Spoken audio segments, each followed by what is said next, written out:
Welcome to Rick Rack Ruby. I'm Laura Cluvo. Today we will be making this patchwork Christmas tree ornament. It's fun and easy, so let's get started. To make this Christmas tree ornament, we'll start with the fabric. I like to use a green stripe. And then the pattern is this one, which I've used before and is available in my Etsy shop, the Rick Rack Ruby Etsy shop. This pattern will fit easily on a 5-inch charm square. Now to get this just right, there's a lot of trial and error. And so my conclusion is the way to do this is to line up this edge. Imagine if this were straight, like a straight triangle, which will not work by the way, but and line it up along any stripe. I just like to choose a stripe that I can see, something that's, really shows up. Maybe this light one here. And since this is a curved edge, it won't fit exactly, and that doesn't matter either. But I'm just gonna line that up along this stripe and then the center of this edge. See how it's kind of the center is right there? Hope you can see that. Anyway, I'm going to pin this and cut it out. Here's how it looks. Now, as you're working, bear in mind that the side that you want to work with is the side that slants downward from the center.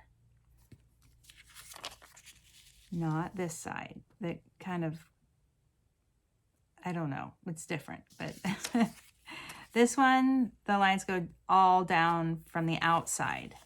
And this one, they're down from the center. Just bear that in mind. Okay, now we're gonna put right sides together. See how this edge with the green stripe with a white dot, so I'm gonna find that, like maybe right here, and I'm going to match that up precisely. It doesn't have to be precisely precise, but try to get it as close as you can. So see how this stripe is going right where it was on this side, and all the way over to the edge. Now these stripes are a little bit wavy, and so maybe they don't match exactly here and here, but generally I have them approximately matched up. So I'm going to pin this again, and then I'm going to cut out this second piece using the first piece as a pattern. Here we go. Now I have 2 of these that are matched up exactly. And again, keep in mind that we're looking for the stripes that go like this from the center out, and we want them to match up in the center. So I'm going to take my pattern, set it down, and draw a line right down the middle. Let's see what I have here. I guess a pencil will work, right? So I will draw a line right here, straight down the center. I can see that. Maybe you can't see it, but it is there. So I'm going to pin and stitch right down the center. I've stitched down the center. Oh, and by the way, it doesn't have to be perfect. I'm opening it up and I can see that this is the way I want it to look.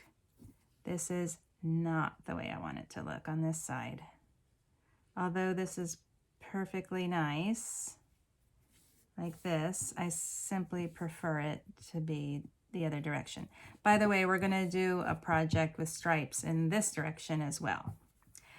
So now I'm going to cut a little seam allowance here and cut this part off. Great. Then I'll open this up, and I'm actually going to go and press this flat this way. Look how nicely those angles line up. And like I say, this is a fabric where the stripes are a little wavy anyway, so it really does look good. It's a good way to do it. Okay, I'm going to press this and I'll be right back.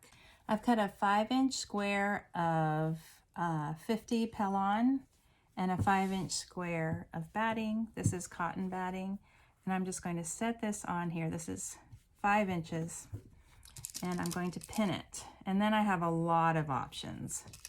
I don't need to stitch around the outside, but I'm going to do a little bit of quilting, and I can also do machine embroidery, but I really like to just kind of follow the lines. And so for this particular fabric, which is from the Twas collection, like 'Twas the Night Before Christmas. I'm gonna just follow this, see this sort of green line with the light green dots? It kind of reoccurs. It's like there's the green and then there's something else. There's the green and then there's something else. Do you see what I mean? So this sort of wider green stripe, I'm going to just quilt up and down, up and down, up and down, up and down. I can use a contrasting color, which I have done and I'll show you. But I think for this project, because the print has a lot going on, I'm just going to use green thread and quilt up and down, up and down, up and down, up and down. Actually, I usually start in the center. So I'll start here, boom, boom, boom, boom.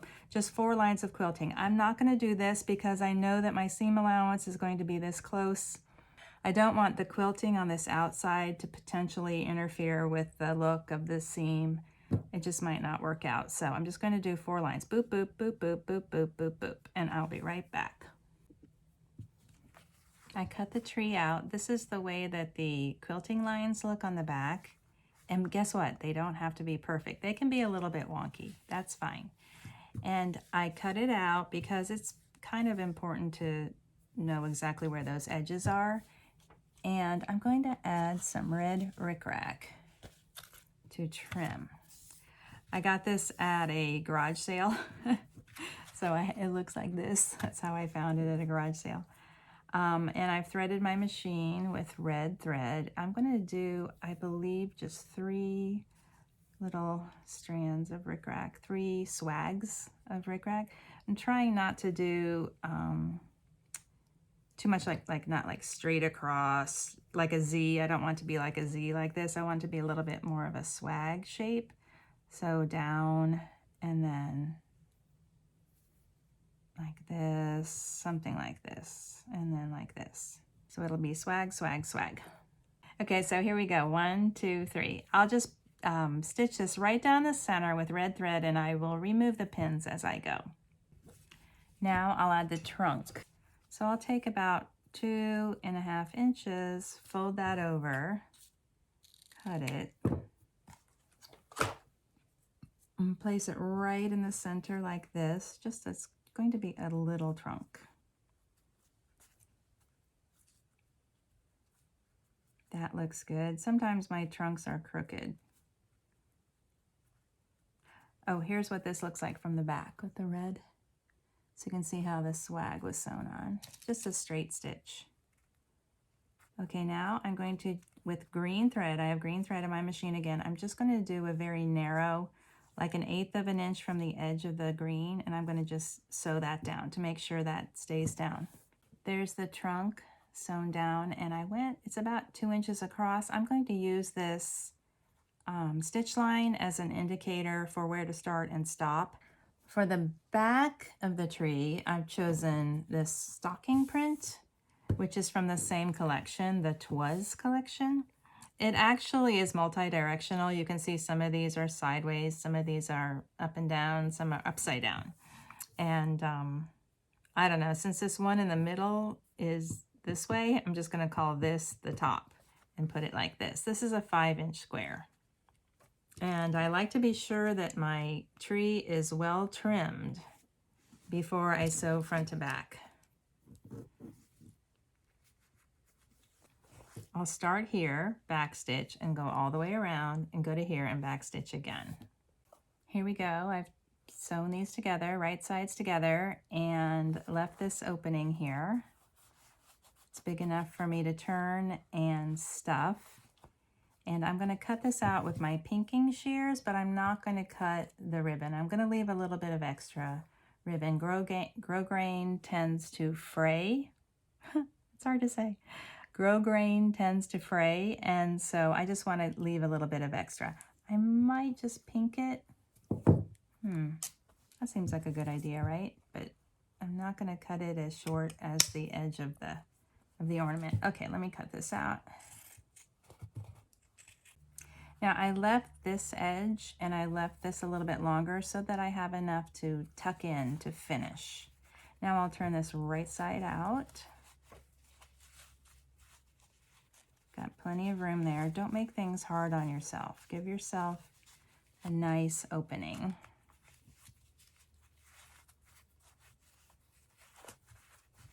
And then before I proceed, I'm going to just use a chopstick to be sure that these edges are nice and smooth and round. That looks good. And then this is going to tuck up inside like this. So that looks good. Nice and smooth and round edges. That looks great. I love it. Okay, now I'm going to stuff it. I'm using this Polyfill Ultra Plush, my favorite stuffing, and I won't make you watch me stuff it. You know how to stuff. That looks pretty good, but there's a dent right there. So I'm going to go in with a chopstick and try to push some of the stuffing into that little area.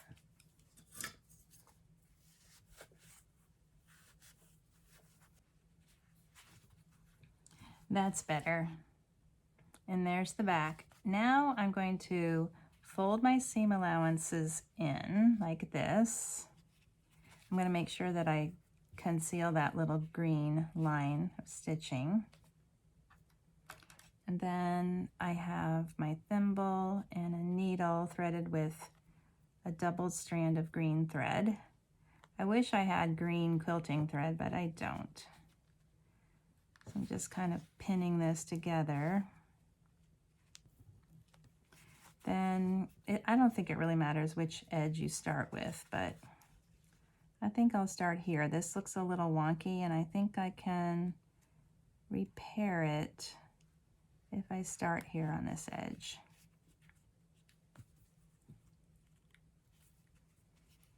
Okay. So then I'm doing a ladder stitch. So it goes straight across and then stitch through one side. And then straight across and stitch through just the folded edge of the seam allowance. 1 second here.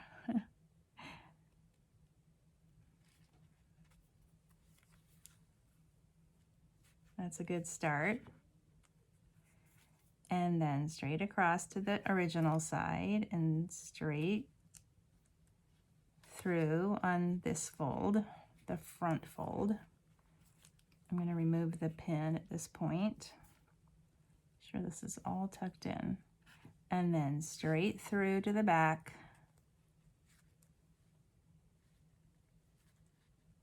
I need to be a little bit closer to the fold there. There you go.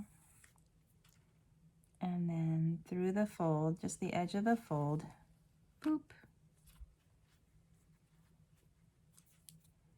And then straight through to the front. Straight across the fold.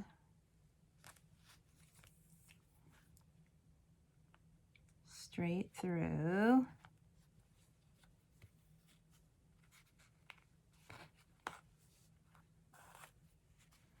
And I'll continue to this edge, and then I'm going to go back again and see if I can't catch this little bit here. See that? I'm going to repair that, but I won't make you watch that. So I'll just continue to this edge, and then I'll go back and I'll get that. There we go. This is how it looks. It's not perfect, but it's pretty good. Now let's think about some ornaments. I have a couple of options. Number 1 is red bows. Red bows are cute, like this.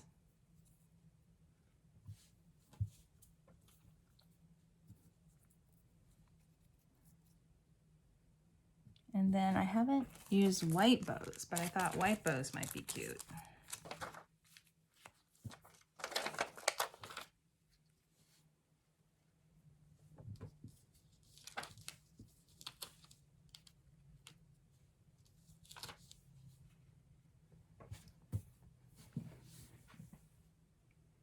I like the red ones better. And the other option is I have quite a few little felt cutouts. I have a lot of stars and hearts. So maybe stars like boom, boom, boom, something like that. That would be cute. but I honestly prefer the red bows. I don't like to embellish the front. I don't like to put the ornaments on before I stitch it all and stuff it, because sometimes they wind up too far toward the edge. And number one, you don't want to get that caught in the seam, but number two, you don't want them to be so far to the sides that you don't really see them. So I like to wait until I have it all stuffed and finished. So these are the bows from Amazon. They're not as nice as the La Petites. They're not quite as finished in the center. There's just a stitch there. And so I'm going to add a little bit to that center by sewing over with embroidery floss a few times. Let me determine where I want these. I'm tilting the bows a little bit. So that's that way, that's that way. And let's tilt this in a little more. They don't have to be right on the rickrack trim, but I'm just sort of using the rickrack as a placement help. And I think I like that. Okay, so 3 bows. And I have 2 strands of embroidery floss. I'm using red floss. And I'll start just by securing my knot in the back here, just kind of popping that knot through, boop. And then I'll stitch across the center a couple of times.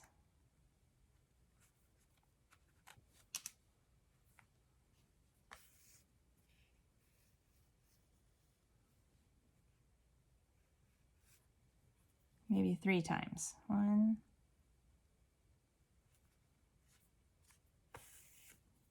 2,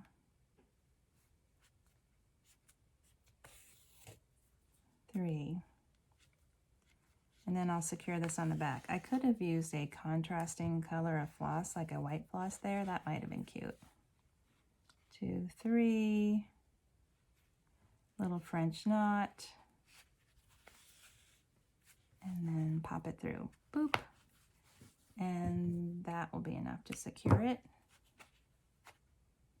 And then I'll just repeat for these other 2 bows.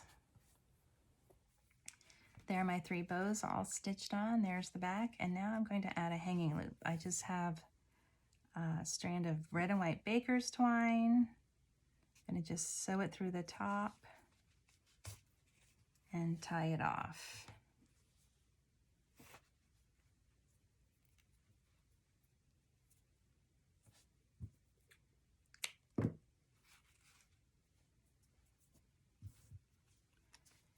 And before I say we're done, I'll show you a couple of other examples.